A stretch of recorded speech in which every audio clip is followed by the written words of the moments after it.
Just found, Sean, the lyrics for a particular Christmas song that I don't know if you can guess which one it is, but it was sung by a group of famous people. And it tells you who sings which bit.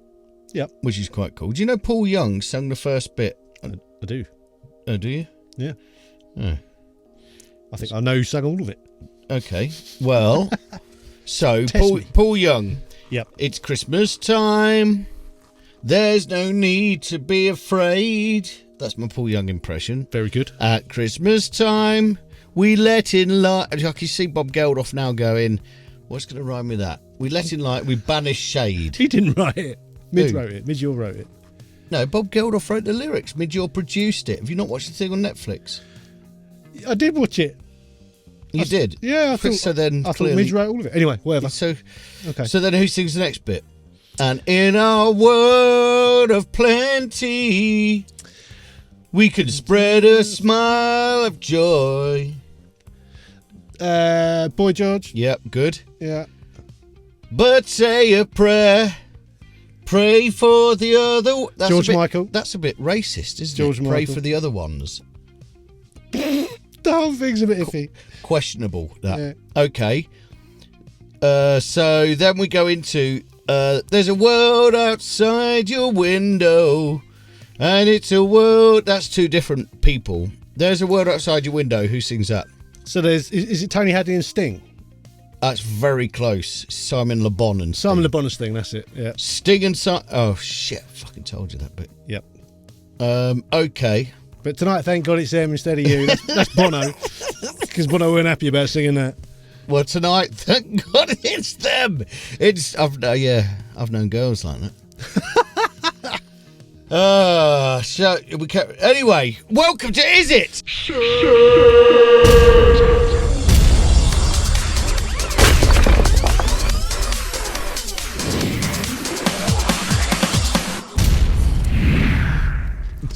Have you seen the thing on Netflix? I have, yeah. Yeah, they're all like, oh, it's there won't be snow in Africa, but No. there might be in Psalm Some West has got a fair amount going on in the toilets. Yeah. Apparently, did you see the bit with Status Quo struggling to sing? Apparently, Francis Rossi went up to Midge afterwards and sort of said, we never bring him, to the studio for the singing. Francis Rossi. No, what's his name? Never bring Rick. Rick, yeah. Really? Rick Rick yeah, Parfitt. we don't let him in to do Yeah. the singing. That's me that does the singing. Is it? But they brought a load of Charlie instead, and they Yeah. got the party started, apparently. I've heard that they were not present for quite a lot of the recording. I can imagine, yeah. You'd never get it finished at that rate. Yeah.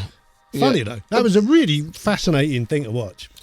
Well, do you know, Midge-Ure for me is obviously we're pals with Rick Wilde, Yes. who pioneered this, the 80s electro. Yeah, the new wave electronic mixed with rock kind the of Midge-Ure thing. stuff, that Ultravox stuff. Yeah. It's classic. Yeah, Classic. just unbelievable. Yeah. And it's interesting hearing that when they're recording it, like the demo version, and then what was actually released as well. Yeah. Interesting. I've been lucky Yeah. enough to work with Midge for a long time. In fact, I've just mixed a song that's coming You out. have, I thought that. Yeah, it's coming out in January. with Yeah, I thought, Midge-Ure. how has he let himself down so much? Has he let himself go Yeah. to work with Sean? And old Bill Collins on the drums. Bill Collins. I mean, legendary, though. I started watching that last night, the Phil Collins documentary on YouTube. Oh, he's a He's a good one. Yeah, He's a good one. great drummer. But and that's the other thing. That drum kit sounds awful. It does sound awful, but it's uniquely Phil Collins, isn't it? That's what it sounds like. I mean, I've sat behind his kit. It is the weirdest kit. Yeah. First of all, it's the wrong way round. Second of all, the snares at an angle like that. All the And toms. the toms go doing, doing, doing. Yeah, Well, he uses concert toms, doesn't he? Does he? Yeah. So so basically, there's a skin on the top. There's nothing on the Nothing bottom. on the bottom, yeah. And they just ring out. They're not being, they're resonating like crazy. But that's his sound. Those big resonant toms with a gated reverb. Yeah. That's Well, him. to be fair, he is responsible for possibly the most famous drum fill ever. Well, he's responsible for the drum sound of the 80s. That's it. Do da da. Yeah. Well, I say him. It was, the engineer.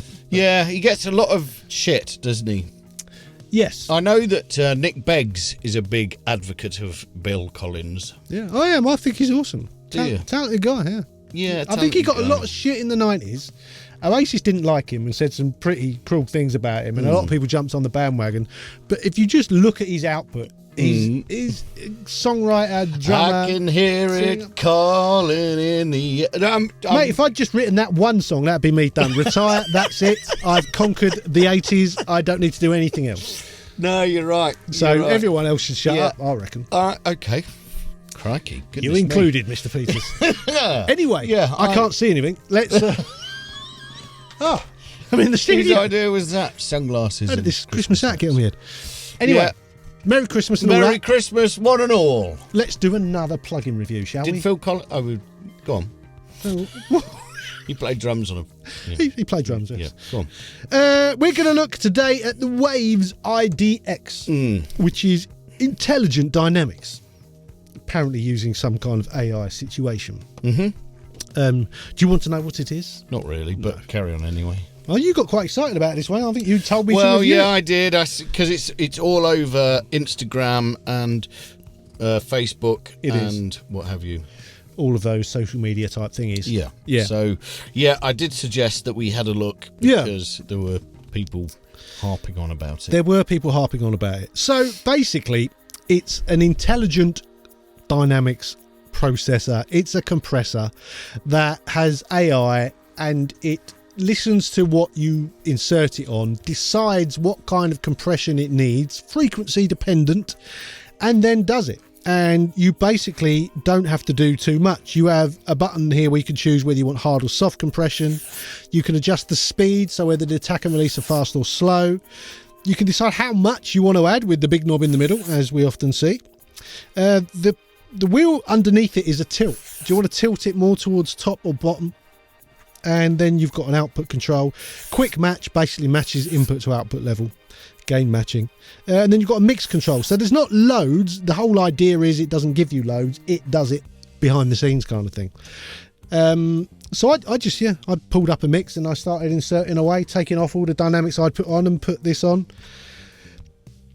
It's interesting. It does do what it says it does. It does compress things, and it does compress them fairly well. It does an all right job. You do have to get stuck in. You do have to mess with the controls to get it to sound all right. But my biggest bugbear with it is that it took me as long to mess with this to get it to sound good as it would do just inserting the compressor I was going to use anyway. Yeah, but that's because you know what you're doing. Yes, 100%. But I think if you don't know what you're doing with this, Well, you're still going to it be has in the... been claimed. It has been claimed, mainly by me. But I think you're still going to be in the weeds with this if you don't know what you're doing.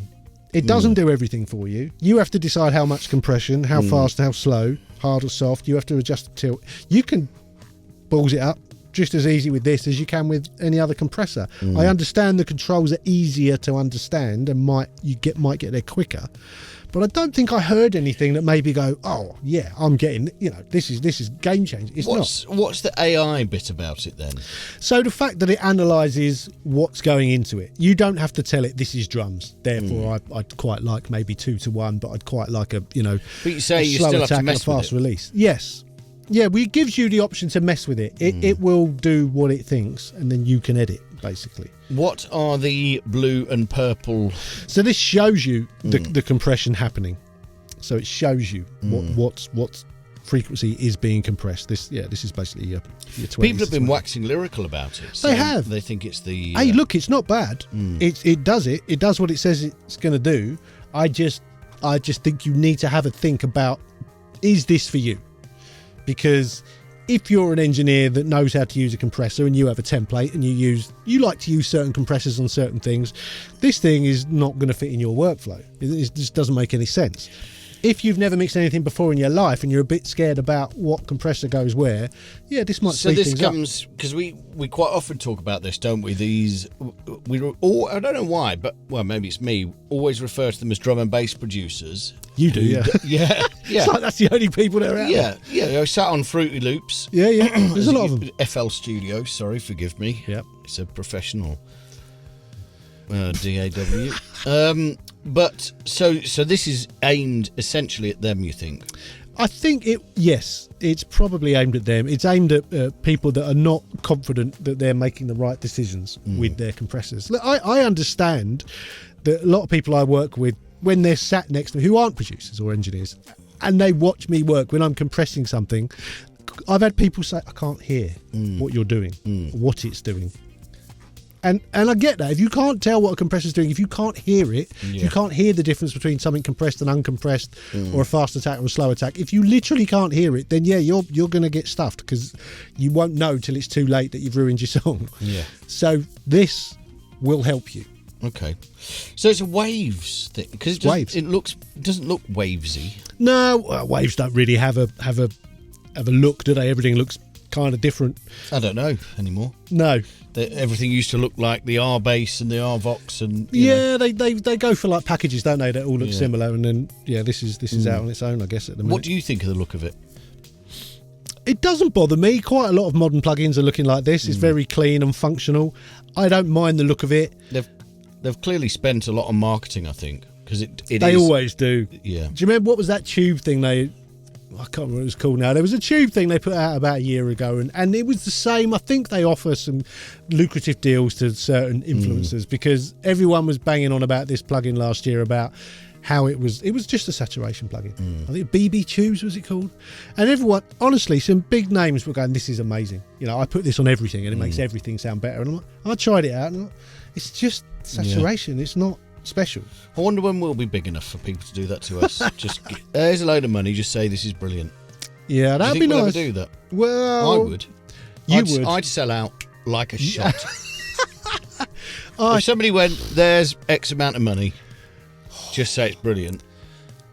Well, if they did that on the quiet and I never knew about it, that would make the channel really interesting. I don't do things Dan just being really enthusiastic, me going, but Dan, it's shit. I don't do things on the quiet. No.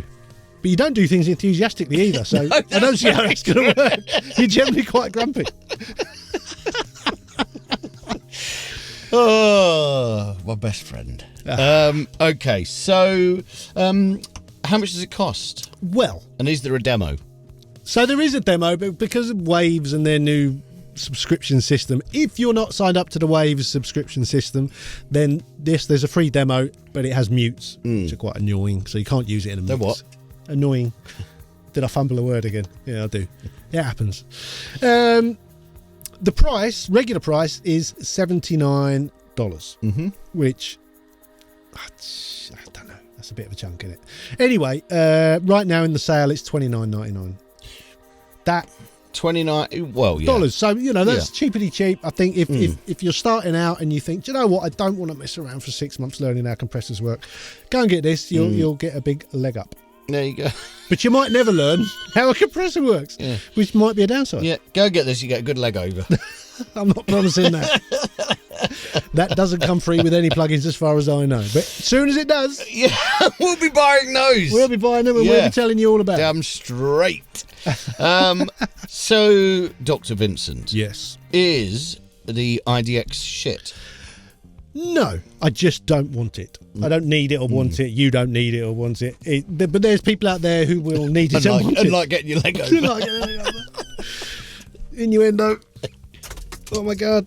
Uh-oh. Dan's breaking things again. Yeah. Oh. Okay, so please like the video. What, have you gone all Santa Claus now? Yeah. What's going on? Like the video. Like the video. And maybe you could subscribe to the channel or become a channel member. We also have Studio Life 101 on the old Instagram. We do. Patreon. We've got top five plugins. We do have that. I have a new course. My mastering course is out now, and there's a link to it down there. Teach you how to master in the box. 3 different tracks. One of them's his. I haven't even told him. Look at the face. Yeah. If only he'd have sent me the master. If only. Anyway, that's all for now. Adios. Sayonara, suckers.